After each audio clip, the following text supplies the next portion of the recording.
You know, in England, when a tenant pays you a deposit, the clock starts immediately. And if you don't do these two things, you can end up paying 3 times of the deposit amount. You have 30 days to do two things. Number one, protect the deposit in a government approved deposit protection scheme. Number two, give the tenant the required prescribed information about when and where and how their deposit is protected. If you don't do this, a court can order you to pay the tenant between 1 and 3 times of the deposit amount. Let's suppose the deposit amount was 1500, you will end up paying 4500 in compensation. So in this video, we will learn all the rules regarding the landlord responsibilities.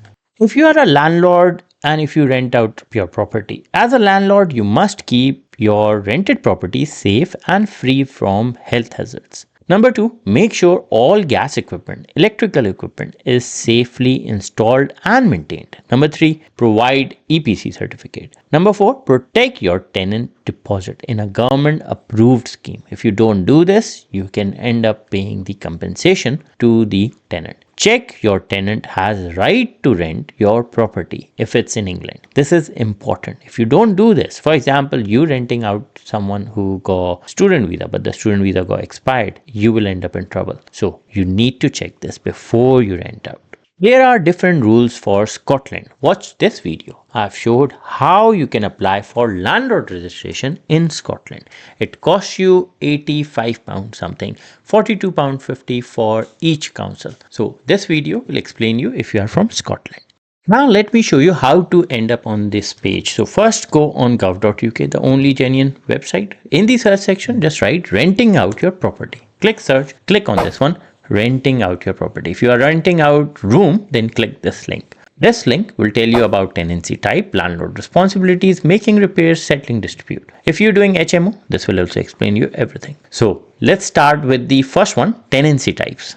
The rule about how you can end tenancy, it all depend what type of tenancy you go. So it's very simple. If you have a different type of tenancy, you might not end it in a simple way. The most common type of tenancy is an assured periodic tenancy. We also call that APT. Other types are excluded tenancies or license. Another one is regulated tenancies. In this video, we will do the assured periodic tenancy. Tenancy is an APT if all of the following apply. Number one, you do not live in the property. Number two, the property is your tenant's main accommodation. Number three, your tenant has their own room. They might have, they might share a bathroom or kitchen with other tenants. Tenancy is not APT if you live in the property. So let's suppose you're living in the same property and you wanted to give it to someone. The property is purpose-built student accommodation. The tenancy has fixed term of over 21 years. The rent is more than 100,000 a year. The rent is less than £250 a year. It's a business tenancy or tenancy of licensed premises. The property is a holiday let. So let's suppose it's using for Airbnb purpose. Then it's a different game. But for excluded tenancies or licenses, you may have an excluded tenancy or license if you live in the same property as your tenant and share rooms with them like kitchen or bathroom. Your tenant will usually have less protection from eviction with this type of agreement. Regulated tenancies. Tenancies starting before 15 January 1989 may be regulated. Your tenant will have to increase protection from eviction and you can apply for a fair rent. Now let's understand the most important thing, which is about health and safety. Housing health and safety rated system is very important. If your tenant complains about you, you'll be in big trouble. Is used by your council to make sure that properties in its area are safe for people who live there. This involves inspecting your property for possible hazards such as uneven stairs. If you own a property and rent it out, the council may decide to do an HHSRS inspection because your tenant has asked for an inspection. Or the council has done a survey local properties and think your property might be hazardous. So for example, your property from outside got loads of issues, like there's work going on, there are stones and bricks in between. They might do a visit.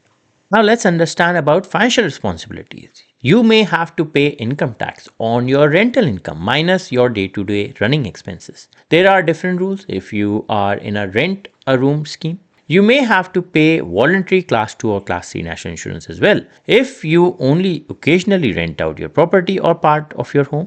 For example, through a short-term rental app, check if you need to tell HMRC about this income. If you have a mortgage on a property you want to rent out, you must get permission from your mortgage lender. If you don't do this, that means your insurance is void because that was not allowed at first place. And that means you're putting risk to yourself and your tenants.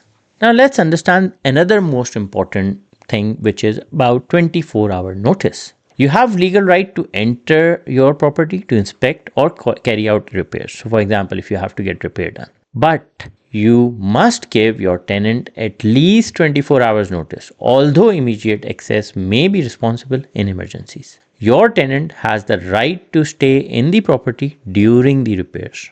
You are normally responsible for repairs to the structure of your property, basins, sinks, baths, and other sanitary fittings, heating and hot water system. Anything you damage through attempting repairs. If your property is seriously damaged by fire, flood, or similar incident, you do not have to rebuild or renovate it. However, if you do, you cannot charge your tenant for any repairs made.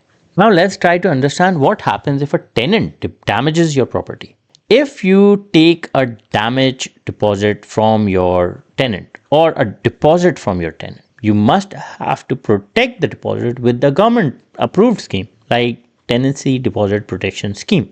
If your tenant damages the property, you may keep some or all of the tenancy deposit to cover the cost of repair.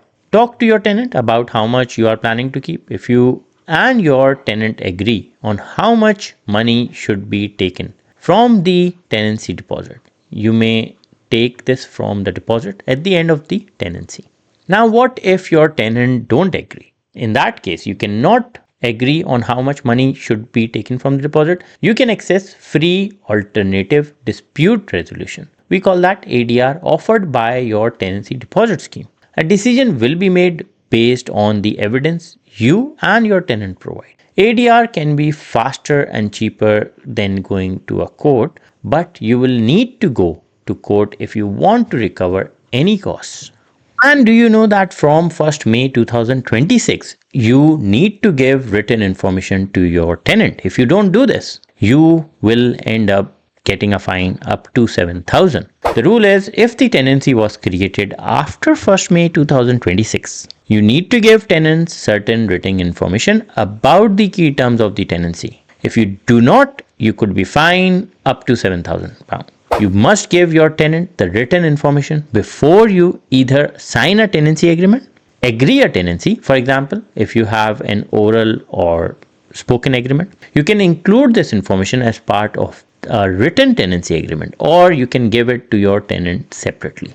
You also need to give your tenant this written information if the tenancy started before 1st May and you have only an oral agreement. You must have done this by 31st May 2026.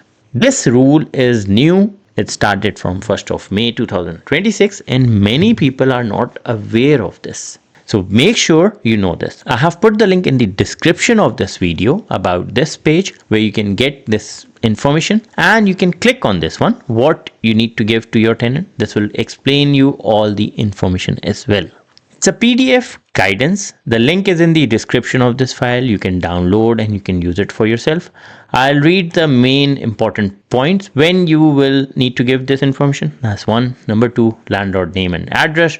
Number 3, tenant name, property address, tenancy start date, rent amount, and when it's due. Rent increases, bills, deposit, tenant ending the tenancy, landlord ending the tenancy, giving prior notice, fitness for human habitation, repairs to the property, electrical safety regulations, gas safety regulations, disability adaptations, pets, supported accommodation. This is around 10 pages where they have provided all the details. So the file link is in the description. You can download it if you need. But if you don't follow these rules, you may end up with fine of £7,000. So hope this video helps you. If you have any question, put that in comment section. If you are from Scotland, I have created this video in which I have shared and showed how you can register for your landlord registration in Scotland. All this content is from gov.uk. I'm not a solicitor, not a consultant. I'm just showing my journey and showing you how you can use gov.uk to help yourself. If you have any question, put that in comment section and I'll get back to you.